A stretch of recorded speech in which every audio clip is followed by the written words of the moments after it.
Сегодня замечательный праздник, День защитника Отечества. Мне хочется, конечно же, поздравить всех мужчин и поздравить женщин, что у вас замечательные мужчины, смелые, надежные, уверенные, успешные.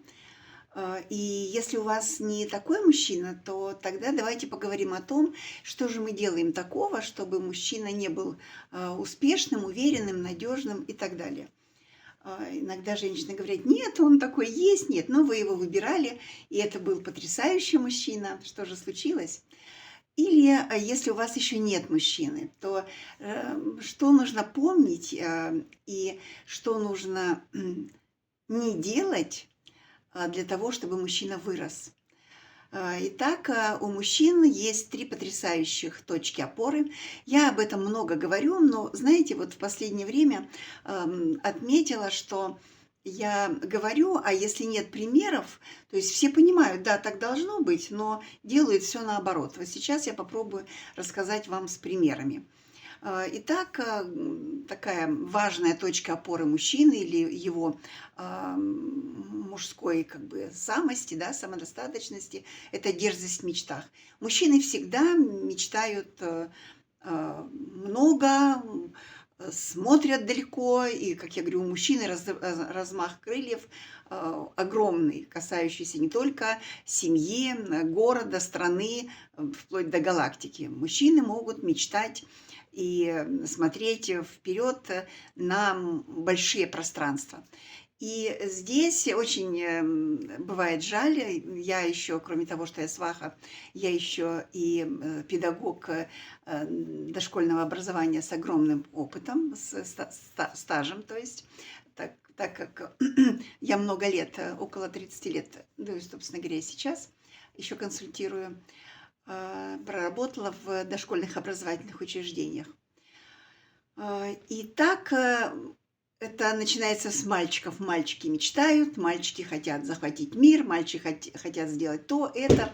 И часто, начиная с мамы, воспитательницы, учительницы, говорят: ты вот тут лучше посмотри, нечего там смотреть куда-то, что-то там в космос полетишь или там что-то ты сделаешь, ты вот тут посмотри. То есть вот эти крылья подрезают, бывает в детстве, начиная с мамы, учительницы, там, близких людей, подрезают именно тем, что говорят: ты не смотри далеко, ты вот тут вот разберись сначала. Если, ну, так в жизни бывает, и у вас есть мужчина, или к вам придет мужчина, который тоже будет мечтать, самая главная задача женщины — не обрезать эти крылья, говорить: ну, здорово, пробуй, конечно, ты можешь, у тебя может получиться, а кто его знает? Ну вот, это здорово, что у тебя есть такие мечты. Здесь, конечно, очень важно еще, чтобы женщина, во-первых, не критиковала мужские мечты, не говорила, что это неосуществимо, не относилась к этому с сарказмом. Часто так бывает. Вот я слушаю, как бы знакомлю людей, они общаются, потом говорят: да ну его, он вот так, он вот это мечтает, или он вот так вот планирует. А что планирует? У него сейчас жилья нет, а он там планирует, не знаю, какой-то дом в пригороде построить. Это когда, вот сейчас там и так далее. Поэтому здесь очень важно дать возможность мужчине мечтать и поддерживать его в этих мечтах. Хочешь — пробуй. Второе, наверное, вот правило еще вот в этом алгоритме, да, дерзость в мечтах. Эта женщина должна позволять совершить мужчине ошибку. Опять же, начинается с мамы, с воспитателя, там, с близких людей, когда женщина говорит: не ходи или так не делай, а то будет вот так. Ну, начиная, я даже как мама сама была, делала ошибки.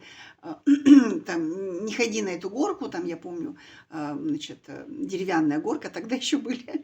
И я понимаю, что там может какая-то быть заноза или там зацепится за что-то. И сын: нет, я хочу, ну, пожалуйста, начинает конючить. И я помню эту ситуацию. Почему нельзя? Я иду, разговариваю, ну, потому. Вот он несколько раз спросил, говорю: ну иди. Он идет, катится с этой горки, цепляет действительно штаны, рвет их, приходит с рваными штанами. Я говорю: ну хорошо, все, теперь понимаешь, почему нельзя? Да, понимаю.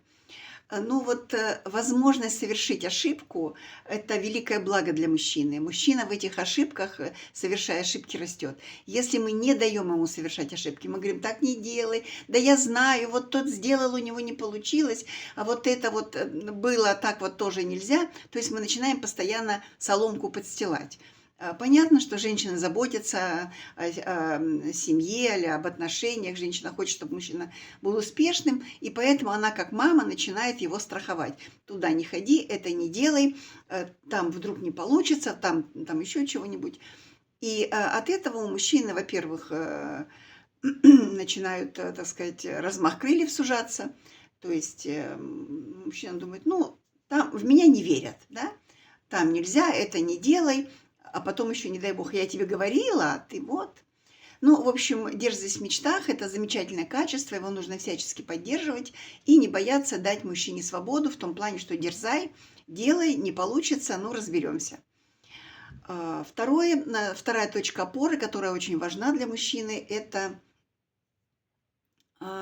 активность в поведении. То есть мужчины, мальчики, мужчины, они всегда активны. Не даем активности им, опять мы женщины, опять теми же самыми высказываниями. Не делай, а то будет, там, ну, здесь меньше, в общем-то, женщины любят активных мужчин, и здесь в меньшей степени женщина мужчину как-то направляет, в меньшей степени, может быть, контролирует, но, тем не менее, такое бывает, что активность поведения вызывает у женщин немного тревоги.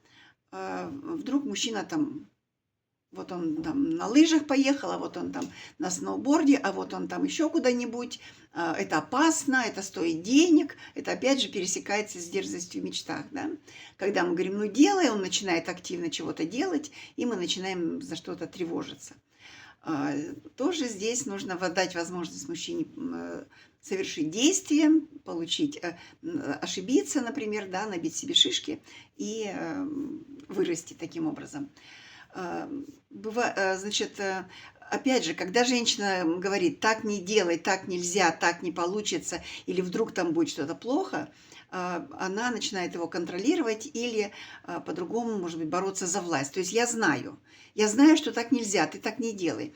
Как только женщина начинает бороться за власть, ну, начинает запрещать что-то или предупреждать, или там, смотри, она борется за власть. Значит, она хочет быть главной. И как только мужчина понимает, что, ну, она сама знает, она лучше знает, она больше знает, она там, ну, в общем, предупреждает, особенно если еще мужчина ошибся, набил себе шишки, она говорит: вот так теперь больше не делай, никакого тебе бизнеса или никакого там тебе поездки, там еще что-то. И тогда мужчина понимает, что раз женщина главная, тогда ему можно лежать на диване. И потом женщины говорят, что ну вот, он ничего не делает, он ничего не хочет, я все тащу на себе. Ну, в какой-то момент вы ему не дали возможности действовать. То есть вы критиковали, с сарказмом относились, там что-то запрещали, ну, разные варианты. Поэтому, пожалуйста, позволяйте, радуйтесь, когда у вас мужчина активный в поведении, и это всячески в нем поощряйте. Замечайте, хвалите, говорите: ну, ты такой активный, ты и туда смог, и сюда, ну ты молодец. И третья точка опоры, которая очень важна, это изощренность в стратегии. Все три точки опоры, они очень хорошо пересекаются. Что такое изощренность в стратегии? Вот мужчина там задумал какое-то дело, начал его делать, у него не получилось. Очень много, достаточное количество мужчин, которые опускают руки и впадают в депрессию. Собственно говоря, почему я сегодня и решила вот это видео записать. Вчера мне позвонила моя хорошая знакомая. Значит, она работает большим начальником, так сказать, у нее проекты творческие, руководитель. И, значит, она говорит: у нас вот работал мальчик замечательный, все, потом ушел в армию, пришел из армии, то есть молодому человеку 23 года, а он, значит, там на какой-то работе работает, и что-то там у него не получилось, уволили или уволился, в общем, что-то. Она говорит: мне звонит мама, вся в депрессии, он в депрессии, что делать, помоги. Значит, мама позвонила моей знакомой, моя знакомая звонит мне, нет ли у тебя, давай, мы тут сейчас организуем. И, в общем, я говорю, слушайте, дайте ребенку вырасти. Ну, в кавычках, да, ребенку 23-24 года. Вы почему лишаете его возможности найти выход из положения? Вот эта изощренность в стратегии – это как раз-таки замечательное мужское качество, которое помогает добиваться женщин. Вот я говорю, вы дайте ему, ну, посоветуйте, в конце концов, сейчас есть HeadHunter, там какие-то сайты, знакомые, там, друзья, не знаю.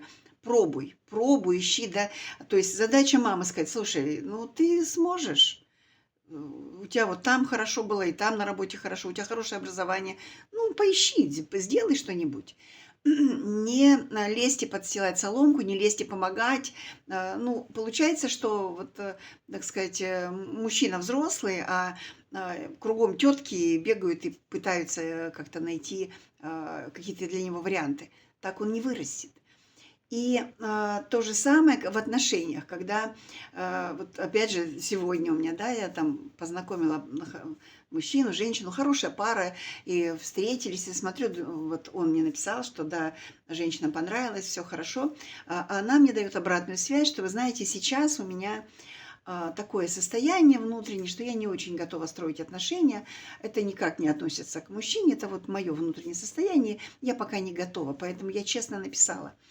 И здесь вот сейчас решение за мужчиной. Если мужчина, ему деваться некуда, или, конечно, с одной стороны, мужчина может сказать, ну, все, ей не надо, ну и буду искать следующую. Либо мужчина поменяет стратегию, он скажет так, у нее сейчас какое-то не такое состояние. Ну хорошо, мы можем остаться друзьями, я спрошу, какое у нее состояние, я ее приглашу погулять, и мы там сходим в кино, просто как друзья. То есть я поменяю стратегию. И глядишь, туда-сюда сходили, подышали воздухом, погуляли в парках, и вот уже какая-то симпатия возникла. Не получилось, поменяй стратегию. То есть задача мужчины, если не получилось вот так, поменять стратегию и сделать по-другому. И вот особенно я наблюдаю, мне очень приятно наблюдать, как мужчины меняют стратегию в отношениях. Там даже поругались, не знаю, мужчина говорит, не знаю, вот там, может быть, я и не прав был, ну там, как бы, как подойти. Вот и раньше я подходил вот с такой темой, но с этой темой уже как-то отработано, да. И я наблюдаю, как мужчина меняет тему, меняет подход, меняет какие-то интересы, меняет какие-то действия. И вот эта изощренность в стратегии, она всегда помогает мужчине достичь своих целей. Здесь задача женщины только поощрять это, восхищаться. Надо же, вот с этих, так сказать, сторон, да, подходил, ну, любые примеры.